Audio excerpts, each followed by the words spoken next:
Not so aesthetic day in my life. രാവിലത്തെ എക്സസൈസൊക്കെ കഴിഞ്ഞ് രാവിലെ കുറച്ച് ചൂട് വെള്ളത്തിൽ നാരങ്ങ പിഴിഞ്ഞ് കുടിക്കുക. അങ്ങനെ നമ്മൾ രാവിലെ കോളേജിൽ പോകാൻ റെഡിയായി.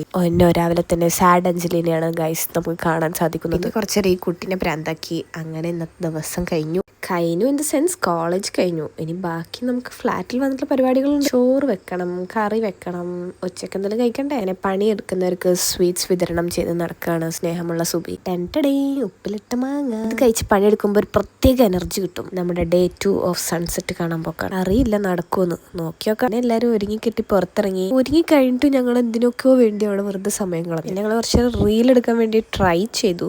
കറങ്ങി ലാസ്റ്റ് ഞങ്ങൾ ഇറങ്ങി ദോശ കഴിക്കാൻ പോയി. ഫുഡ് കാണാത്ത കുട്ടികളെ പോലെ ആക്ര പിടിച്ച് എന്തൊക്കെ ഓർഡർ ചെയ്യണം. ദോശ കഴിക്കാൻ പോയി. എനിക്ക് അവിടെ എത്തിയപ്പോൾ ദോശ കഴിക്കാനുള്ള മൂടില്ല. ഞാൻ മാത്രം സാമ്പാർ വടയും ബാക്കി എല്ലാവരും ദോശയും.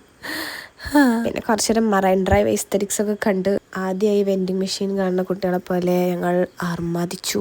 പൈസ ഇല്ലാത്ത സമയത്ത് ഇങ്ങനത്തെ കുറെ മാഞ്ഞാളങ്ങൾ കൂടുതലാണല്ലോ. പിന്നെ കുറച്ച് വർക്കൗട്ടും ശുഭ കുഞ്ഞായ്മൊക്കെ പറഞ്ഞിരുന്നു. പിന്നെ ഞങ്ങളുടെ സീനിയർ ചേച്ചീനെ ഞങ്ങൾ വഴി വെച്ച് കണ്ടു. പെട്ടെന്ന് എന്തോ ഒരു സാധനം മുകളിൽ നിന്ന് എന്തോ ഒരു സാധനം വീണു. കാക്കത്തൂറി ഗൈസ്. പിന്നെ അതൊക്കെ തുടച്ച് വൃത്തിയാക്കി. പിന്നെ അത്രേ ഉള്ളൂ. ബൈ.